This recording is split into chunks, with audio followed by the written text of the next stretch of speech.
Hello and welcome to your Daily Express June weather update, which today comes from a lovely sunny Daily Express headquarters here in London.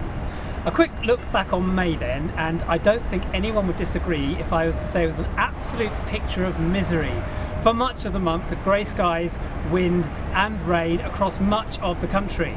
Below average temperatures for all of the month, and even as recently as just over a week ago there was even snow and blizzards in Scotland. Unsurprisingly, the Met Office say that this spring, this meteorological spring, which is March, April and May, is on course to be the coldest for 50 years, with temperatures hovering below average for the whole of that period, around 6 degrees C, which is much lower than we would expect. It's looking like it's going to be the 5th coldest May on record, so not very pleasant for most of us. There was the odd blip of nice weather at the beginning of the month with the bank holiday weekend, and the bank holiday weekend just gone saw some lovely warm temperatures for a lot of the country, specifically in the south and the southeast. On to June then, and I wish I could say it was going to be a lovely glorious summer picture, even though it looks like it now. The bad news is it's not going to be that good for the month as a whole. Millions of us hoping to put away those brollies and raincoats and macs are going to be disappointed, because temperatures are going to hover below average for the whole of the month and it's going to be unsettled. Once again, many thanks to the Met Office. I have been speaking to Deputy Chief Forecaster Bob Wilderspin, who said that the temperatures this month are going to be lower because of northerly winds coming in from North Europe, bringing those temperatures down, and also the sea temperatures around the UK. Now, if you remember from last month, I explained that the sea around the UK is much colder than it would usually be at this time of year, and that's because of the extended cold winter we had and the cold early start to spring.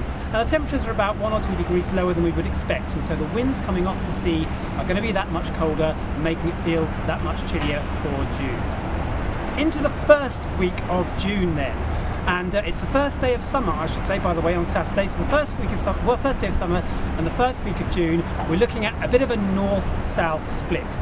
In the north it is going to be drier, and in the south it is going to be a bit more unsettled.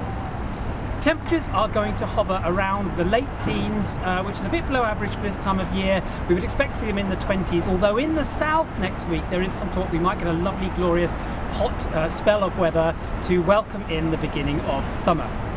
Bob at the Met Office explained that for this general period it's not going to be as bad as it has been over the 3 months of spring, but it's going to be slightly more cooler than we would expect, and in coastal regions with those cold winds coming off the sea, that's where you're going to really feel the chill.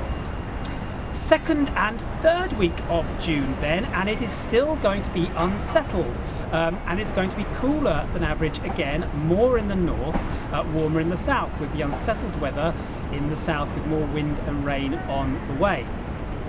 Bob at the Met Office explained again that northerly winds coming into the UK are going to bat off any really nice temperatures that we might see for the month, and we have the interplay of our old friend the jet stream. Now, if you remember from last month, the jet stream is this thin ribbon of air which circulates very quickly around the globe, and depending on how far north or how far south it is, dictates on whether we get colder air in from the north, which is when the jet stream is positioned south, which is where it is at the moment, or warmer air in from the continent, which is when the jet stream is positioned further north, which is where we want it to be. Unfortunately, the jet stream is nudged south, and that is what is going to keep those temperatures down for the rest of the month. So sadly, it's not a brilliant picture for the first month of summer, for June. It could all change though, depending on two things. Depending on the jet stream, it has been known to change at the last minute, so if it moves further north, which is what we want, we can get some warmer weather. If it stays further south, then it's not going to. And also those sea temperatures are going to have some influence on the weather. If they warm up, we'll get some warmer winds into the UK. If they don't, it's going to stay chilly. I'll be back here this time next month, which will be July. We will have passed the summer solstice and the nights will be starting to draw in that point, a very depressing thought. But I'll be back here this time next month with your weather update. But for now, this has been your June Daily Express weather update.